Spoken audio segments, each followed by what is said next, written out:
জাতীয় রাজস্ব ঘাটতির চাপের মধ্যে আসন্ন বাজেটের ব্যয় সামাল দিতে আন্তর্জাতিক ঋণের দিকে ঝুঁকছে সরকার, যার বেশিরভাগই তুলনামূলক উচ্চ সুদের। নতুন করে একাধিক ঋণ অনুমোদনের ফলে এই নির্ভরতা আরও বাড়ছে।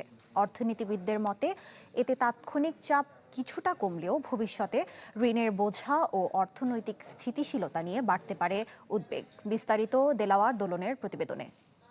কি বুঝলেন ভাই? অনলি যেটাই চাই।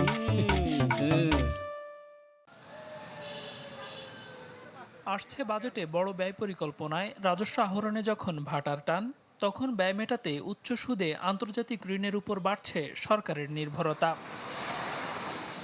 বাজেটে ব্যয় মেটাতে উন্নয়ন সহযোগীদের থেকে $1.9 বিলিয়ন 5টি ঋণ প্রস্তাব অনুমোদন দিয়েছে সরকার, যার মধ্যে $1.6 বিলিয়ন অনমনীয় ঋণ। এই অর্থের $1.3 বিলিয়ন বাজেট সহায়তায় থাকছে, যা জরুরি আর্থিক চাপ মোকাবিলায় রাখা হবে। বিশ্লেষণে দেখা যায়, অনুমোদন পাওয়া এসব ঋণের সুদ হার 3 থেকে 5% বেশি।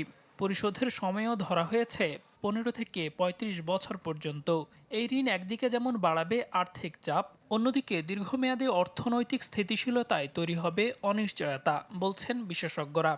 যেহেতু অতীতে যা নেওয়া হয়েছে তার সুদ বাবদই একটা বিশাল অঙ্ক আমার রেভিনিউ বাজেট, অনুন্নয়ন বাজেটে দিতে হচ্ছে এবং এটা বাড়তেই আছে। সুতরাং আমার এখন প্রথম উদ্দেশ্য হচ্ছে, সরকারের উদ্দেশ্য হচ্ছে নতুন করে যেন কোনো লোন না নেই। সুদ দেওয়ার জন্য আমরা 12 থেকে 14 থেকে 15% আমরা ব্যয় করি। সুদের কিস্তির আরও ব্যাপকভাবে বেড়ে যাবে, ফলে এগুলো শোধ করা বাংলাদেশের জন্য কঠিন হবে। আর দ্বিতীয়ত হলো, ঋণ যদি আপনি বেশি নেন তাহলে বেসরকারি খাতে ঋণ প্রবাহ কমে যাবে। বাণিজ্যিক সুদের ঋণ তুলনামূলক ব্যয়বহুল, তাই এসব ঋণে নেয়া প্রকল্পে আশানুরূপ আয় না হলে ভবিষ্যতে ঋণ পরিশোধে ঝুঁকি বাড়বে, বলছেন অর্থনীতিবিদরা।